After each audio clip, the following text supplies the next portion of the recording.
ذبح عظیم، اور پھر ہم نے اس کی جگہ پر فدیہ ایک ذبح عظیم، جنت کا ایک میڈھا آیا اور اس کی جگہ پر حضرت اسماعیل کی جگہ پر ذبح ہوا، اور اسی کی پھر اب یہ یاد ہے کہ جو بنائی جا رہی ہے قربانی جو ہوتی ہے، وَتَرَكْنَا عَلَيْهِ فِي الْآخِرِينَ، اسی پر ہم نے پھر باقی رکھا پچھلوں میں بھی.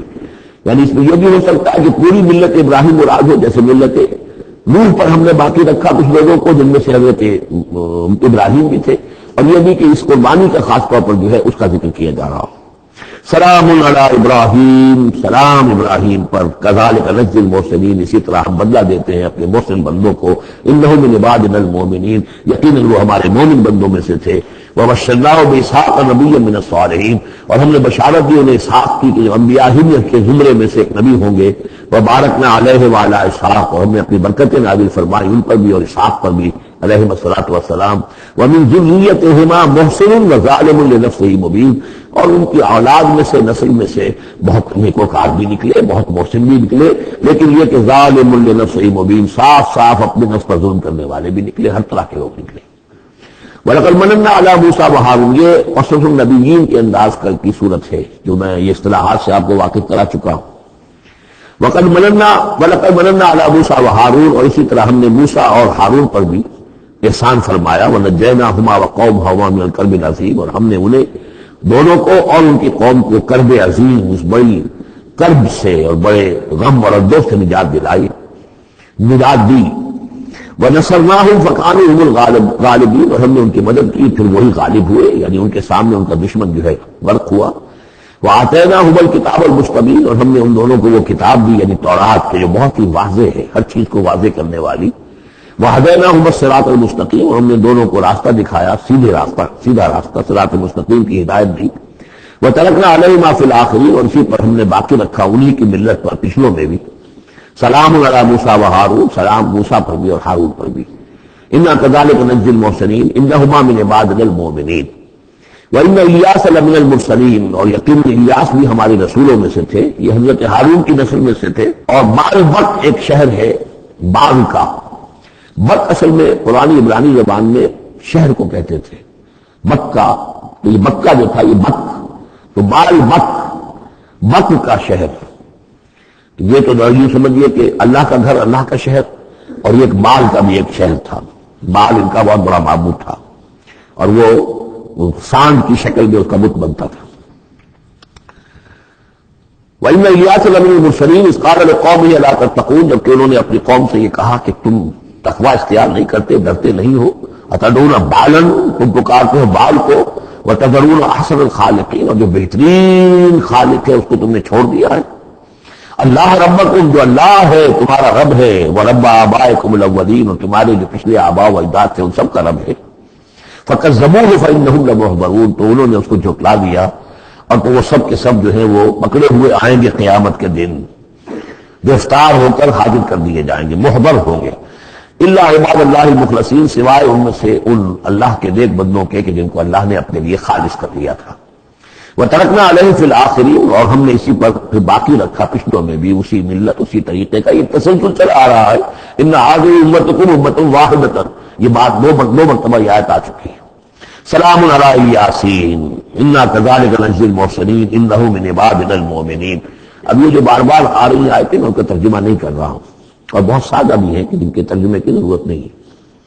وَإِنَّ لُوطًا لَمِنَ الْمُرْسَلِينَ، اور یقیناً لوط بھی رسولوں میں سے تھے. إِذْ نَجَّيْنَاهُ وَأَهْلَهُ أَجْمَعِينَ، جبکہ ہم نے اسے بھی نجات دی اور ان کے گھر والوں کو بھی، سب کو. اصل میں اس کے سب کی تفسیر قرآن مجید سے تو ایسے معلوم ہوتا ہے کہ خاصا بڑا خاندان ہوگا، خاصا بڑا گھرانہ ہوگا، جن میں سے صرف ایک جو ہے عورت، ان کی بیوی جو تھی وہ رہ گئی پیچھے. تو اولاد سے یہ معلوم ہوتا ہے کہ ان کی صرف 2 بیٹیاں تھیں اور کوئی خاندان نہیں تھا، بس وہ اپنی 2 بیٹیوں کو لے کر نکلے ہیں. واللہ عالم. قرآن کے بیان سے اندازہ نہیں ہوتا، اہل تو معلوم ہوتا کہ خاندان جو ہے وہ کسی سائزیبل ہوگا. واللہ عالم. الا عجوزا فی الغابرین، سوائے بوڑھیا کے لیے جو پیچھے رہنے والوں میں تھی. ثم دمرنا الاخرین، پھر ہم نے جڑ سے اکھاڑ کر پٹک دیا پچھلوں کو، باقیوں کو. وَإِنَّكُمْ لَتَمُرُّونَ عَلَيْهِم مُصْبِحِينَ، اور تم گزرتے ہی ہو صبح کے وقت ان پر سے، یعنی جہاں ان کے کھنڈرات تھے، جس کے بارے میں ابھی حال ہی میں خبر آئی ہے کہ کوئی برٹش جو ہیں آرکیولوجی وغیرہ سے جن کو دلچسپی ہے اور جو اس کے ماہر ہیں، تحقیق کی ہے کہ وہ ڈیڈ سی کے پانی کی سطح کے نیچے اب آثار تلاش کیے جا چکے ہیں اس سدوم اور عمورہ کے، وہ موجود ہے، اور تورات اور قرآن دونوں کی پوری توثیق ہو گئی ہے انشاءاللہ۔ یہ ساری اب حضرت نوح علیہ السلام کی کشتی بھی وہ بھی لوگوں کی نگاہوں کے سامنے آ جائے گی، اس لیے کہ قرآن کے انداز سے یہ معلوم ہوتا ہے کہ ایک وقت میں وہ بھی ایک بڑی آیت کی حیثیت سے ظاہر ہوگی، اور یہ کہ یہ ساری چیزیں جو لوگوں کے سامنے ایک ثبوت کے طور پر آتی چلی جائیں گی۔ یہ ساری تاریخ جو قرآن بیان کر رہا ہے اور تورات نے بیان کی صحیح ہے۔ وَإِنَّكُمْ لَتَمُرُّونَ، تم گزرتے ہو، جو تمہارے قافلے جاتے ہیں تو وہاں سے گزر کر جاتے ہو، تم صبح کے وقت بھی اور باللیل کبھی رات کے وقت بھی۔ افلا تعقلون، تو کیا تم عقل سے کام نہیں لیتے؟ وَإِنَّ يُونُسَ لَمِنَ الْمُرْسَلِينَ، اور یونس بھی اسی طرح اللہ کے رسولوں میں سے تھے۔ اِذْ أَبَقَ إِلَى الْفُلْكِ الْمَشْحُونِ، جبکہ وہ بھاگ کر پہنچا اس کشتی میں کہ جو پہلے ہی سے لدی ہوئی تھی، اس میں چونکہ اپنی قوم کو چھوڑ کر غصے میں بھرے ہوئے، ذهب مغاضبا، یہ ہم پڑھ چکے ہیں، یعنی اپنی قوم کے انکار اور کفر کی وجہ سے اتنا انہیں طیش آیا، اتنا غصہ ہوا، غضبناک ہو کر بس یہ غلطی ہوئی کہ انہیں انتظار کرنا چاہیے تھا کہ اللہ تعالیٰ کی طرف سے انہیں ایکسپریس پرمیشن ملے، واضح کہ اب ہاں تم اپنی قوم کو چھوڑ کر چلے جاؤ، اس کے بغیر رسول اپنی جگہ نہیں چھوڑ سکتا۔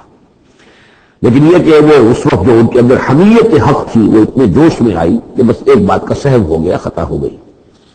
اب وہ گئے جب چھوڑ کر، تو پھر وہ غالباً وہی دجلہ اور فرات میں سے کسی دریا کے اندر کوئی کشتی ہوگی، اس میں یہ سوار ہو گئے۔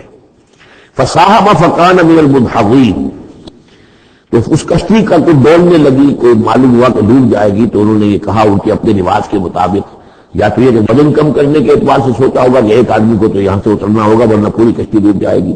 روایات میں یہ بھی آتا ہے کہ انہوں نے سمجھا کہ کوئی غلام بھاگا ہوا آیا ہے اور اس کی وجہ سے ہماری یہ کشتی جو ہے یہ اب یہ ڈوبنے کے قریب آ گئی ہے، تو پھر اس قرآن اندازی کی کہ کون ہے وہ، قرآن اندازی میں نام حضرت یونس کا نکلا، تو انہوں نے اٹھا کے انہیں اور وہ دریا میں پھینک دیا۔